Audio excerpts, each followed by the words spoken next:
ನಮಸ್ತೆ. ನೀಟೂಬ್ನ ಬ್ಲಾಗ್ಗೆ ಸ್ವಾಗತ. ಇವತ್ತಿನ ವಿಡಿಯೋದಲ್ಲಿ ಫಸ್ಟಿಗೆ ಸೋಮವಾರದ ದಿನ ಬೆಳಗ್ಗೆನೇ ತಿಂಡಿ ಮಾಡೋಕ್ಕೆ ಅನ್ನಿಸ್ಕೊಂಡಿಲ್ಲ ನನಗೆ. ಸರಿ ಆಚೆ ಹೋಗ್ಬಿಟ್ಟು ತಿಂಡಿ ತಿನ್ನೋಣ ಅಂತ ಅನ್ನಿಸ್ತು. ಸರಿ ಅಂತ ಹೇಳಿ ಮಾಡಿದ್ವಿ, ನಾವು ಗಾಡಿ ಹೊರಟೆ ಬಿಟ್ಟು ಹೋಟೆಲ್ಗೆ ಹೋಗ್ಬಿಟ್ಟು ತಿಂಡಿ ಮತ್ತು ಬಿಸಿಬೇಳೆ ಭಾತ್ ಯಾಕೆ ಮನೇಲಿ ಯಾರೂ ಕೂಡ ಇದ್ದಾರೆ ಅಂತ ಇತ್ತು. ಹಾಗೆ ಅನ್ನಿಸ್ತು. ಮಧ್ಯಾಹ್ನ ಸಾಂಬಾರು, ಬೆಳಗ್ಗೆ ತಿಂಡಿ ಏನೋ ಹೋಟೆಲ್ ತಿಂತೀವಿ, ಮಧ್ಯಾಹ್ನ ಸಾಂಬಾರು ಏನೋ ಹೇಳಿ ನೋಡೋಣ. ಹಾಗೆ ಬಿಸಿಬೇಳೆ ಭಾತ್ ತೊಗೊಳ್ಳಲ್ಲ, ಆದರೂ ತೊಗೊಂಡೆ.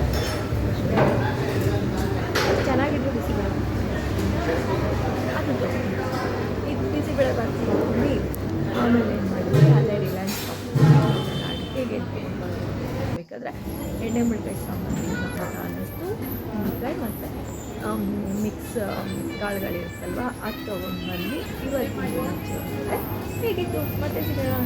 ಬಾಯ್.